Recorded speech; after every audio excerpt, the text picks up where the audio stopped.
Hi, I'm Michael with Thrive and Grow Gardens. Welcome to my channel.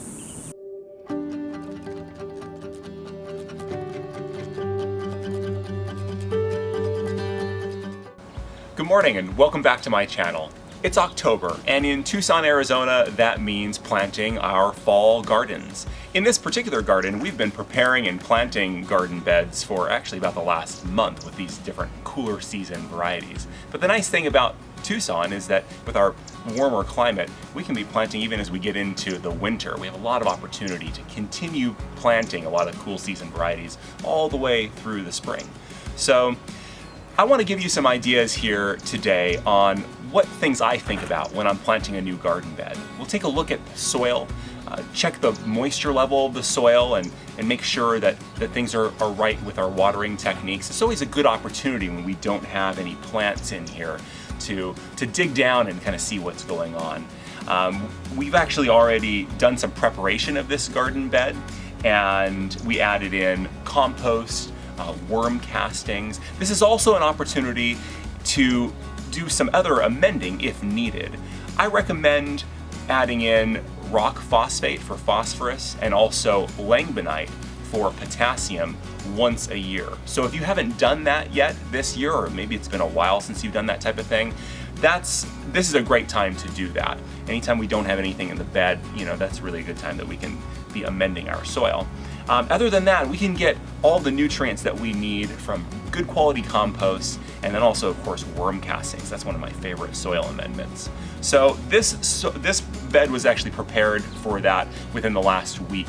And then we've adjusted our watering schedule a little bit, and we want to make sure that we're happy with the moisture level of the soil right now. So what we'll do is we'll dig down in here and take a look at just how even the moisture level is, how deep that water is going, and make sure that everything's up to par.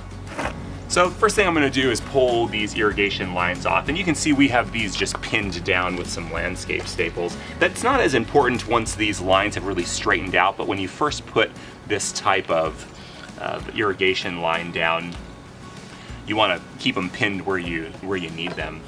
It's really interesting, just looking right here at the surface, I'm noticing something really cool. This is something that I get asked questions about quite a lot. People will see this and sometimes be a little bit concerned about this. It's interesting to see it right here near the surface. This is mycorrhizal fungi, and it kind of looks like roots in a way. And sometimes people will mistaken it for some sort of like mold or something like this, but this is a fungus. And you can see how it's all through this bit of soil. This is a very positive thing. We actually inoculate our soils with mycorrhizal fungi, and it forms a symbiotic relationship with plants. It really helps them. It helps them to get more nutrients and water, and it's really important stuff for the soil. So it's cool to see that in here. It's a nice sign that things are really healthy with the microbiome in the soil. So that's really a good thing.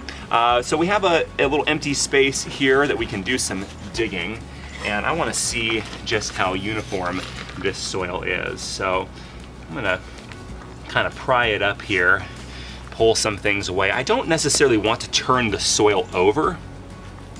And the reason for that is because all of the bacteria and all the life in the soil is really in the layers where it needs to be right now.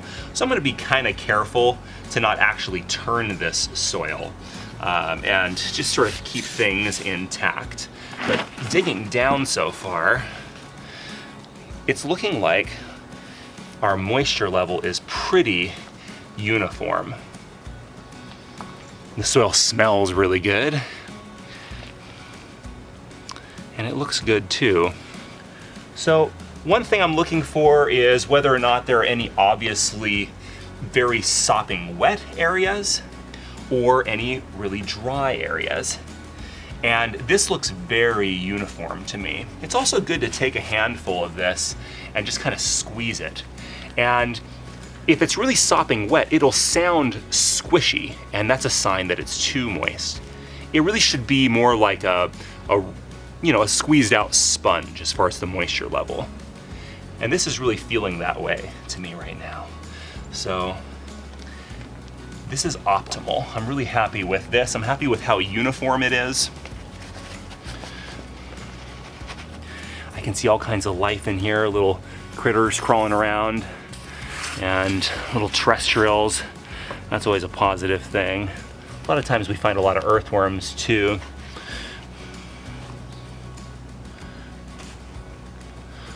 So yeah, things are looking pretty good. And I also like how loose the soil is all the way down. Sometimes when you'll do this, you'll find that it is a little compacted lower down, and this is a great opportunity to break up that compaction. It's much easier for roots to get down into the soil if it's a little bit more loose, and that means more oxygen in the soil as well, and that's really a positive thing. I'm gonna kind of pour this soil back into here in roughly the order that I pulled it out. Like I said, just kind of keeping that microbiome of the soil intact, that soil food web. And I'm really happy with this. This is a really nice planting bed. This surface, this is great. So I'm looking forward to getting some seeds in the ground here. And we have some different guides that I want to tell you about on our website under the resource section at thriveandgrowgardens.com. We've created these things to really help you with this process of planting.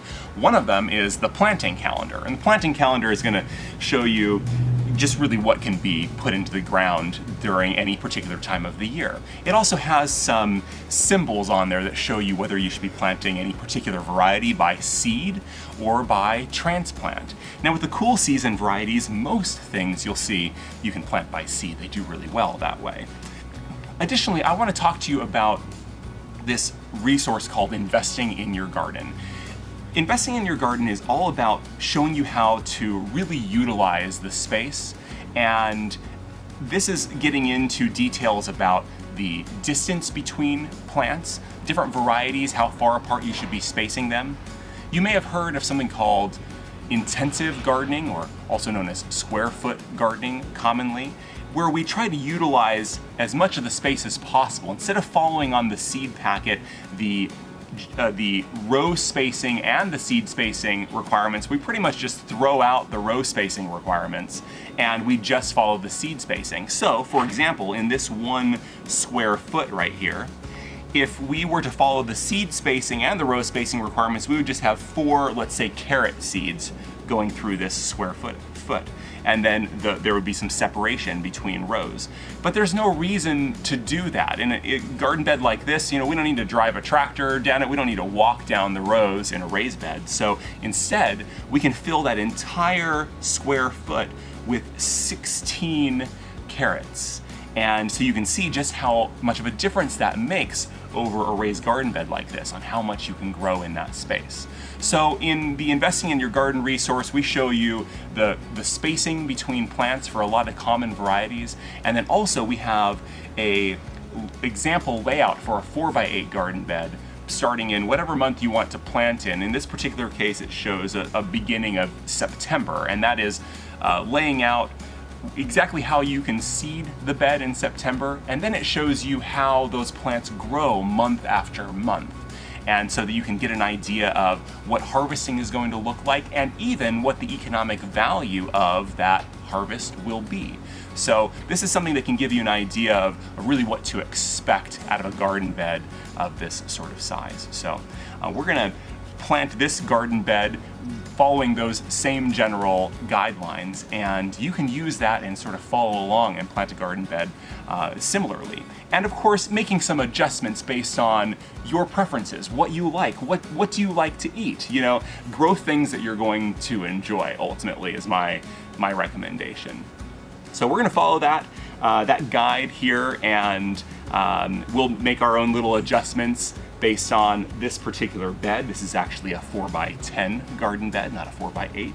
And stay tuned on this too. We'll post some pictures as time goes on here over the coming months. We'll put some pictures up on our Facebook page, Thrive and Grow Gardens, and showing how things are coming along and what we're doing, harvesting and anything else that comes up too, you know, dealing with any like insects that come up that are pests, or maybe pointing out some that are beneficial, that sort of thing.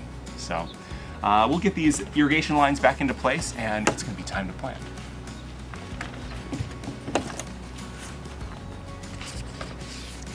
So like I said, we prepared the soil on this bed over the last week, but you know, things kind of settle in, and I just like to go through and just kind of loosen things up a little bit.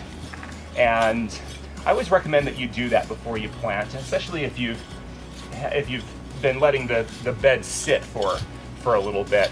Just doing some general loosening up of the soil is a really good practice.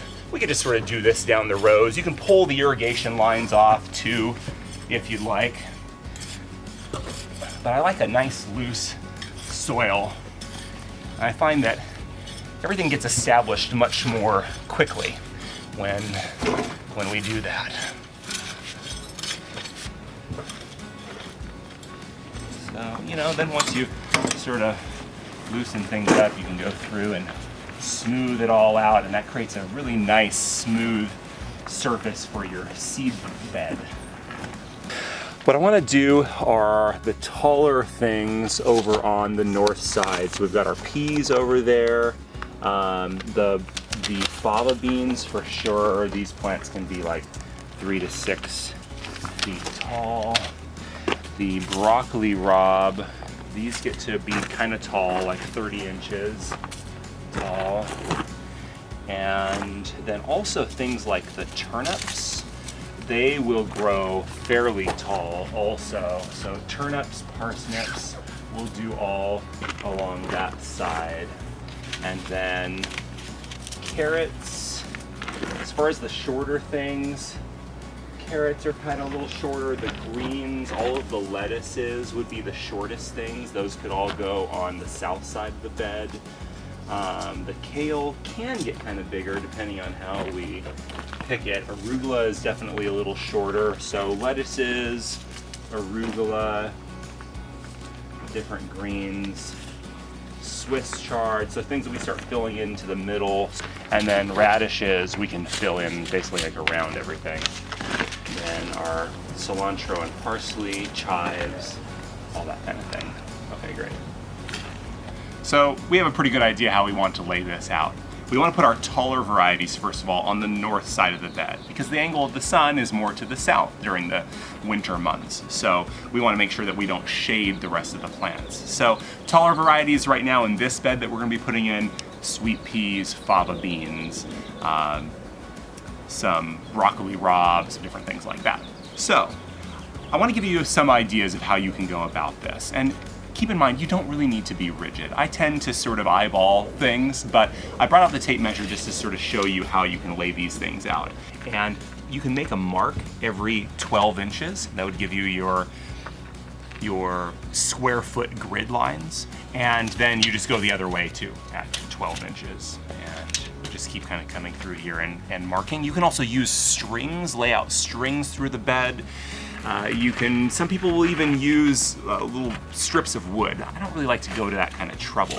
Now that we have this idea of what a foot looks like, we can take this area and look at starting to plant it. Now with sweet peas, I like to plant about 3 per foot. So that's going to mean putting a seed here, and a seed here. And then if we have an adjacent square that also has sweet peas, then I just alternate it. I put one here, and one here. Okay, so with this type of seed, this is one variety that you could soak in advance, and it does help with the germination. I don't always do that, and I find that it works fine. You just need to make sure that you keep the surface nice and moist, but it's going to be that way anyhow. So this is, you can see here the way that I have this grid laid out, but we need to think a little bit further about how deep to plant these. And the general rule is to plant a seed about 2.5 to 3 times its diameter deep. With something like this, that's going to mean putting that seed, somewhere around maybe 3/4 of an inch deep into the soil. So we can use our finger just to create a nice little hole. drop the seeds in that spot, and then we just cover it back up. And it's your option how you want to go about this. Sometimes I'll leave things open so I can see where I've already planted, and then I'll just kind of go back and fill it all in all at once. But when we cover this back up, we just want to make sure there's really good contact with the seed, with the soil, and so we just kind of like firm it down a little bit. And then all said and done, once this is all seeded, then we'll go back through and we'll water everything really well. So we'll do topical watering. We won't rely on just the drip irrigation for this, because we want to make sure it's a nice even moisture level all the way across the surface so that everything germinates. And then it's good to keep an eye on that surface moisture level, especially for your really shallow seeds, lettuces and things like that you put pretty much just right on the surface. Coming back each day, or if you end up having some warm days, maybe even a couple times during the day, and just doing a nice light topical watering to keep those seeds really moist. If they germinate and then they dry out, then they'll die. And so we want to avoid that, and just paying a little extra attention during those early phases is really important, especially if you are using irrigation oyas, those clay vessels that we use to water a lot of times. Those, the surface tends to dry out even more than if you're doing topical watering, like with drip irrigation. One more little tip about planting seeds, it's up to you. You can plant 2 seeds per hole, and that ensures that you have a plant come up there, because you're not going to get 100% germination rate. Your options are either plant those 2 seeds, and then once they get tall enough, you start getting the true leaves that come out. You know, the first ones that come out are called the cotyledons, and then the next ones are the true leaves. Once those come out, you basically just choose one, whichever one looks better, keep it, and then snip the other. Don't pull it, because that'll disturb the roots of the one next to it, but snip it off with some little micro scissors. Your other option is you can just wait until everything has come up and go back anywhere you didn't have a seed germinate and just plant another one. And that's one way that you can kind of stagger your crops. It could work out really well doing it that way. It's really up to you and how you want to go about it. Last little tip before we get going on this, take some notes. It's really good to keep a journal about your garden, and then you can just draw a little diagram for each garden bed, maybe use some grid paper if you'd like, and then just write in there what varieties you planted in different places. And then if you keep adding to that with some notes about how things went, if you had any particular problems or successes, then that's really useful coming seasons, where you can decide what things you want to plant, maybe that you'd used before, and also making sure that you rotate your crops and don't put everything in exactly the same spot year after year. So keeping notes it's a really important part of gardening, and I think it adds to the enjoyment of it as well. We're going to go through, get this whole bed planted, and then there's one last step, and that's going to be just protecting our new seedlings from birds that might want to come along and pull those up out of the ground once they've germinated. Here we go.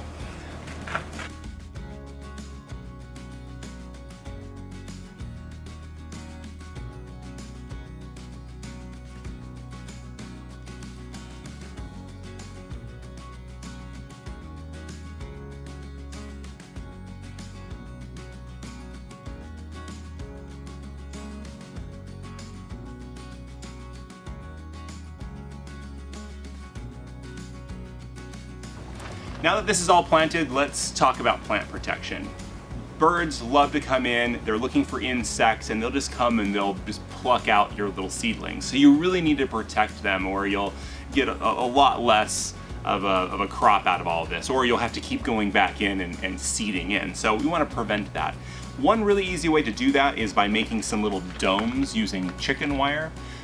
Basically all I did here was take a piece of chicken wire, cut up the corners, and then just fold the corners in, and then just kind of bend over the little cut ends, and that makes a little dome. So coming in and using these in areas like this works really well, and we'll need to just sort of fill in over all the seeds. You could also, using a frame system like this, cover the entire thing with a bird netting. Pretty soon I'll have a bird netting cover to show you that we've been working on. It has zippers in the corners. It makes it really easy to go in and just unzip the corners and lift up a flap, get in there and do what you need to do, and then put it back down. So those types of innovations make gardening a lot easier.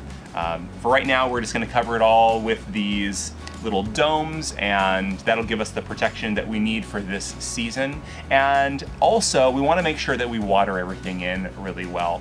Get those seeds nice and moist, and then we need to make sure to keep them moist so that everything germinates well and gets a good foothold in this garden. That's basically it. Now it's time to just enjoy this process of watching everything come up, and it won't be too long before we will be harvesting from this garden, especially the radishes that we put in. We went in and put radishes in between a lot of slower growing plants because those come up and we get to harvest those within like 25 days before the slower growing plants are larger. So little things that you can do that really increase the yield out of your garden. Thanks for watching. I hope you've enjoyed this video, and stay tuned for more gardening education coming your way. Have a fantastic fall. I'll talk to you soon.